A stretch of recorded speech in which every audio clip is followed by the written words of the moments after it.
Hello, I'm the curator, and today I'm owning a beard. It's very exciting. I've owned a beard many other days, but today is the most exciting day. This is today's item, however.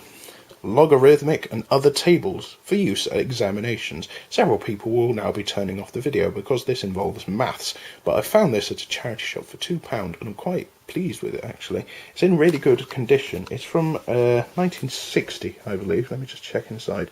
It's the second edition, and making gloves is a job, but having gloves, it makes this difficult. 1961, I was only a year off. By Frank Castle. For some reason I recognise that name. Mimeki.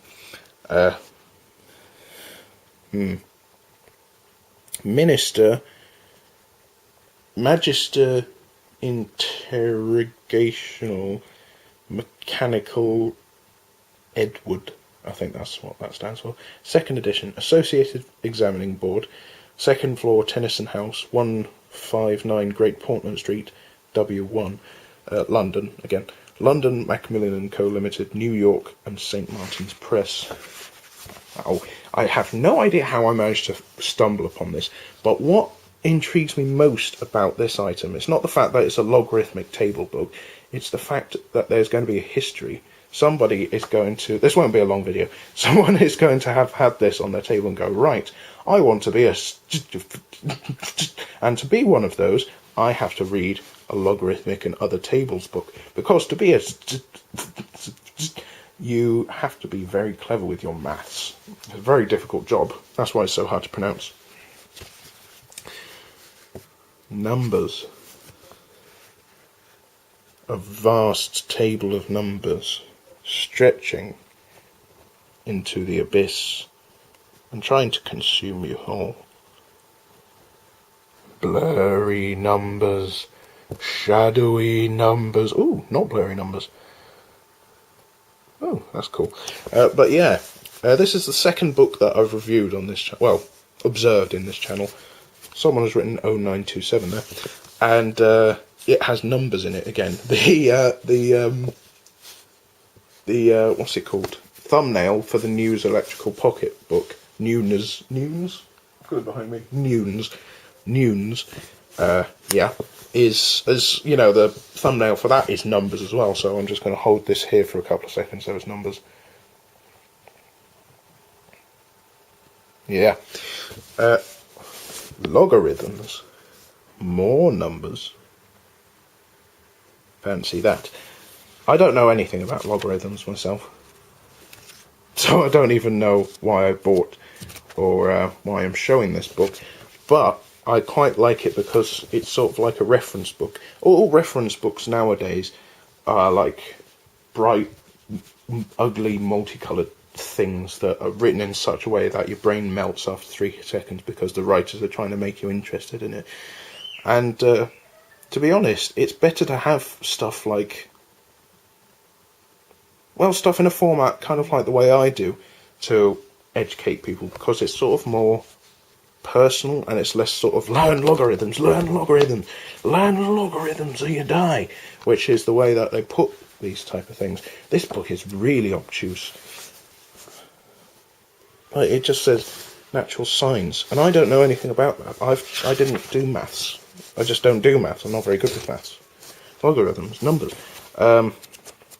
But I do like this because it looks, well, you know, if I have it, I could, if I want to look cool, I could open it on a desk and just look at it and pretend that I know what I'm doing. Ah, yes, 097. That's the most important number you see. So I'll say to people who will have gathered in swarms to look at my insanity and all of the numbers, which will turn their mind into mush as they try and cope with all of the numbers in the world put into a logarithmic grid, and then their eyes will turn into jelly, and then they will come out of their ears, because eyes, when they are jelly, will come out of the ears. That was an odd sentence, but yeah, I'll say, look at all the numbers, oh 097, oh 0927, oh, everybody knows that number, oh, and they'll go, wow, you're cool. I'll go, yeah, I'm cool for reading a logarithm book. Yeah. Yeah. And then I'll go home. But yeah, I quite like this. It's in really good condition for being, as old as it is, especially for randomly finding it in a, battered in a charity shop. Oh, there's a small rip on the front. Where is it? There. I don't even know if you can see it. Yeah, there's a sort of patch of discoloration where I took the £2 sticker off. But it's in really good condition. And if ever I need to find out natural sines 2460, which is 8695, then I'll know where to go. Is it worth getting one yourself? If it's really very, very, very old indeed, then, and you can find it for really cheap, then I suppose, because it'd be an interesting thing to have about the house. But otherwise, no. Unless you are really, really very into logarithms and this stuff, I don't know what I'm looking at even. I don't think it will be much worth to you. But I've always liked books that look like this. I have the sort of educational, they usually have a subtitle: Logarithms and Other Tables, or lots of numbers for mathematical equations. So yeah, I think that'll be enough for today's item. It's not very interesting, it's not very long, it's not very funny, but I just thought, I'd talk about it, because why not? Well, tons of reasons.